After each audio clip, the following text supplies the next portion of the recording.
18세기 유럽을 뒤흔든 충격적인 스캔들의 주인공. 오늘 제가 들려드릴 이야기는 괴테의 소설 젊은 베르테르의 슬픔입니다.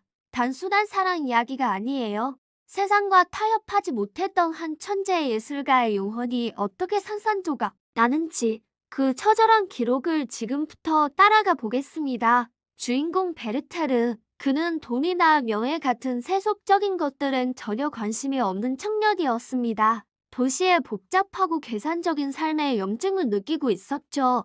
그의 유일한 관심사는 오직 자연, 예술, 그리고 순수한 감정이었습니다. 숨 막히는 현실을 피해 한적한 시골 마을로 내려온 그는 운명처럼 한 여인을 만납니다. 바로 샤를로테, 우리가 로테라고 부를 그녀입니다. 무도회에서 처음 만난 순간 베르테르는 심장이 멎는 듯한 충격을 받습니다.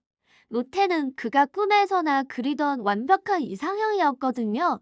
돌아가신 어머니를 대신해 어린 동생들을 자상하게 돌보는 모습, 격식에 얽매이지 않는 순수한 매력. 베르테르의 영혼은 순식간에 그녀에게 완전히 사로잡혔습니다. 두 사람은 매일 함께 산책하고 낭만적인 시를 읽으며 깊은 교감을 나누었죠. 베르테르는 확신했습니다. 자신이 찾던 지상낙원이 바로 로테의 곁이라고 말이죠. 하지만 그 낙원에는 이미 주인이 있었습니다. 로테에겐 알베르트라는 약혼자가 있었죠. 베르테르의 행복은 거기까지였습니다. 곧 마을로 돌아온 알베르트는 베르테르와는 정반대의 인물이었습니다. 차분하고 이성적이며 책임감이 강한 당시 사회가 요구하는 완벽한 남자였죠. 심지어 그는 베르테르를 친구로 대하며 호의를 베풀었습니다.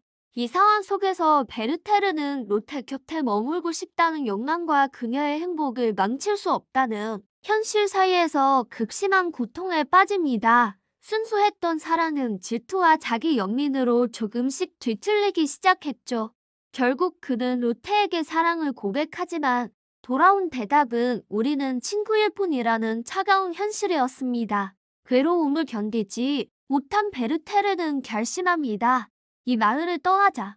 현실을 인정하자. 그는 다시 도시로 돌아가 외교관 보조라는 직업을 갖습니다. 하지만 이성적이고 차가운 관료 사회는 그의 섬세한 감성을 받아주지 못했습니다. 그의 자유로운 영혼은 딱딱한 규칙과 형식주의 속에서 질식할 지경이었죠. 심지어 신분이 낮다는 이유로 무시당하는 일까지 겪자 그는 자신을 이해하지 못하는 세상 전체의 환멸을 느낍니다. 베르테르는 직장에서도 세상에서도 아무런 의미를 찾지 못합니다. 그가 사랑했던 예술과 감성은 현실 속에서 쓸모없는 것으로 취급받았고 결국 그는 다시 모든 것을 포기하고 로테가 있는 마을로 돌아갑니다. 하지만 그가 돌아왔을 때 로테는 이미 알베르트와 결혼한 유부녀가 되어 있었습니다. 베르테르의 고통은 이제 단순한 짝사랑이 아닌 금지된 욕망이라는 독을 품게 됩니다. 그는 로테 주변을 맴돌며 과거의 추억과 현실의 괴리 속에서 서서히 미쳐갑니다. 로테 역시 베르테르의 열정적인 마음에 흔들리며 괴로워하죠. 결국 그녀는 베르테르에게 간절히 부탁합니다. 더 이상 찾아오지 말아주세요.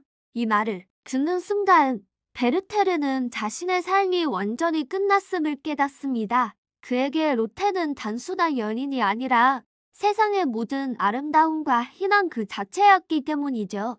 절망에 사로잡힌 베르테르는 마지막으로 로테를 찾아가 그녀에게 운명적인 시를 낭독합니다. 그의 격렬한 감정에 로테는 울음을 터뜨리지만 결국 이성을 되찾고 그를 강하게 밀어내며 눈을 잠급니다. 베르테르는 집으로 돌아와 알베르트에게 하인을 통해 편지를 보냅니다. 여행을 떠나야 하니 당신의 권총 2자루를 빌려달라. 로테는 하인에게 직접 총을 건네주면서 자신의 인생을 통틀어 가장 불길한 예감에 사로잡힙니다.